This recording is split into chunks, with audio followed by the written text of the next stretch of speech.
Olá pessoal, eu estava aqui dando uma olhada num livro que já fazia um certo tempo que eu não lia. O título é O Martelo das Feiticeiras. Está aqui a capa para vocês, acredito que não desfocou. Bom, talvez você me pergunte, mas Carlos, O Martelo das Feiticeiras, o que te levou a ler exatamente esse livro agora? É porque eu queria bater um papo com vocês justamente sobre isso, sobre bruxaria, sobre bruxas e bruxos. Aliás, você acredita em bruxa? Daqui a um segundo. Hoje as bruxas estão divinamente soltas no Brasil, especialmente em São Paulo. Segundo o G1, as bruxas e os bruxos brasileiros, talvez reunidos com bruxos internacionais, estão participando de um evento lá em São Paulo. Quem de nós não já assistiu filmes, histórias de terror, onde tem aquelas bruxas velhas com aqueles chapéus pontiagudos e a gente criou aquela imagem que bruxa só é aquele estereótipo, aquela imagem. No entanto, as bruxas do nosso dia estão demonstrando o outro lado da história, que bruxa não é bem aquilo que se mostrou nos séculos passados. Mas embora as bruxas do século XXI continue tentando, digamos assim, lutando para tentar diminuir o estereótipo, o preconceito contra os seus cultos, contra as suas crenças, ainda existe um estigma, uma visão, um imaginário das pessoas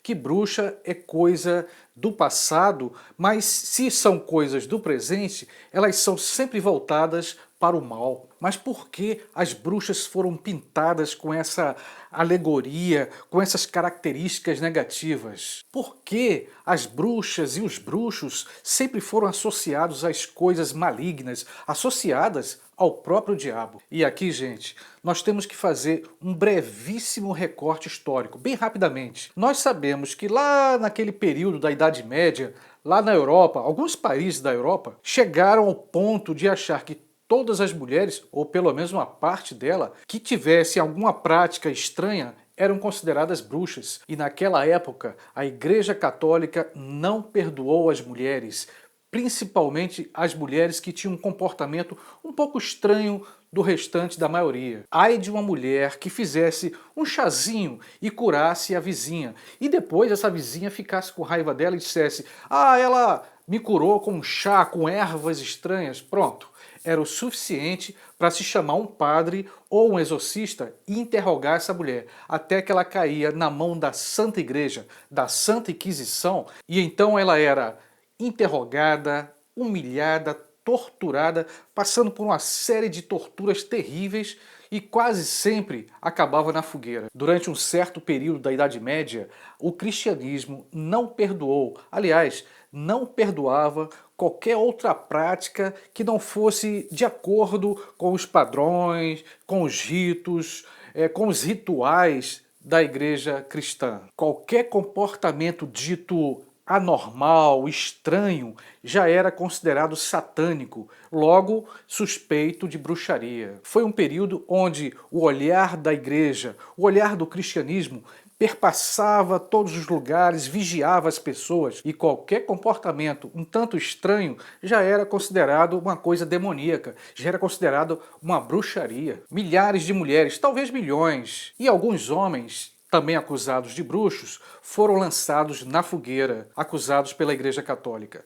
E uma das principais acusações, pasmem, era de que a mulher, normalmente a bruxa, dormia, tinha relações sexuais com o demônio. Então, gente, nesses poucos parágrafos históricos aqui, bem rapidamente, a gente consegue entender um pouco o que é que foi construindo, o porquê se foi construindo essa imagem negativa das mulheres que tinham um comportamento estranho e foram acusadas de bruxaria, de feitiçaria e por aí vai. Mas o tempo foi passando, veio a modernidade, veio as revoluções, a tecnologia, a ciência foi evoluindo e algumas das superstições, das crendices populares foram, de certa forma, desaparecendo. E as bruxas e os bruxos continuaram existindo com suas práticas e rituais, mas não escaparam, não conseguiram se livrar dos preconceitos e do estigma. Mas o tempo foi passando e veio o cinema, onde alguns filmes, inclusive comédias, como foi o caso, por exemplo,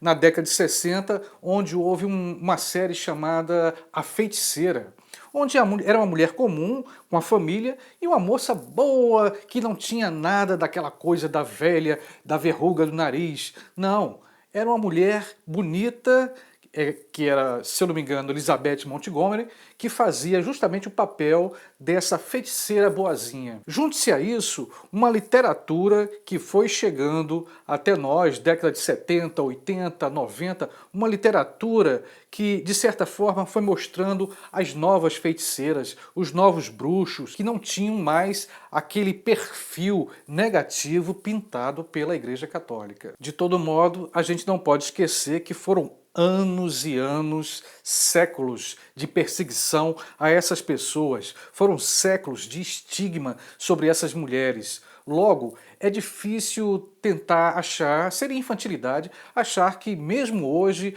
a coisa ia fluir de uma forma mais tranquila e quando a gente falasse do nome bruxa, bruxos, a gente não ia ter nenhum problema de julgamento. Mas ainda tem e muito.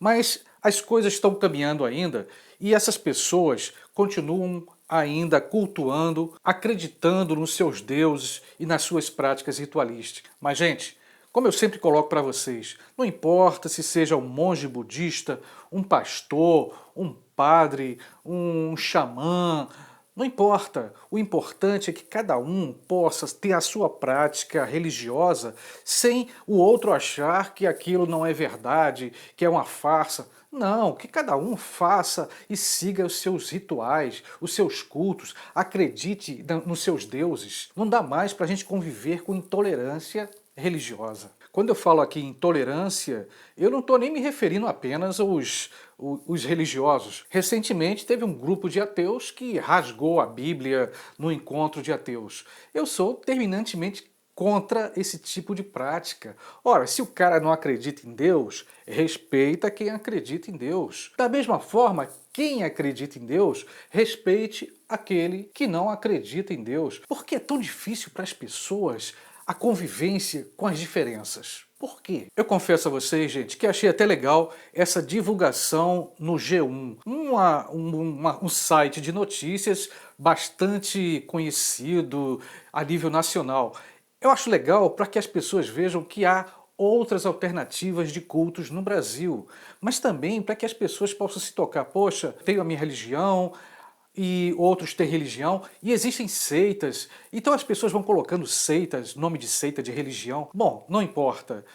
O importante é que essas pessoas estão lá, estão se encontrando, estão participando desse evento, que eu acho muito interessante. Acho até que as pessoas deviam ir, mesmo quem não é feiticeiro nem bruxa, que possam ir lá frequentar, participar e ver como é que é, até para diminuir um pouco mais essa imagem pejorativa dessas pessoas chamadas de bruxas. E no começo eu perguntei, você acredita em bruxa? Eu acredito. E como eu disse a vocês no início, eu estava aqui folheando alguns livros que eu tenho sobre esse assunto de bruxaria e etc.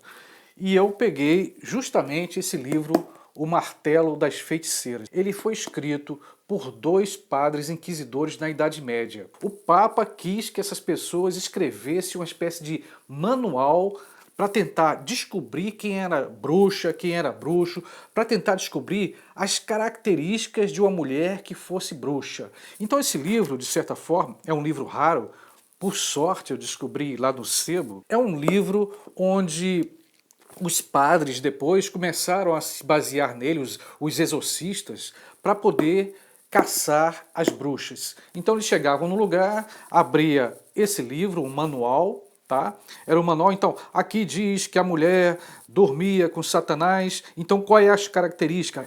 Uma delas, por exemplo, eles botavam a mulher nua e tentava ver se tinha algum sinal nas costas, algum tipo de sinal. Agora vejam, se aquela pobre mulher tinha um sinal de nascença, coitada, ela já era acusada de bruxaria e ela tinha que confessar. E mesmo que negasse, não adiantava. Ela só seria liberta quando confessasse. E ao confessar, ela não seria livre. Era uma forma de libertar a alma dela. mas o corpo seria queimado. E espero em outra oportunidade continuar esse bate-papo sobre essas coisas de bruxaria, da Idade Média, que eu particularmente adoro, ok? Sim, queria mais uma vez convidar vocês para se inscreverem no canal, curtirem o vídeo. Com certeza vocês vão dar uma grande contribuição, ok? Beijão e até o próximo vídeo.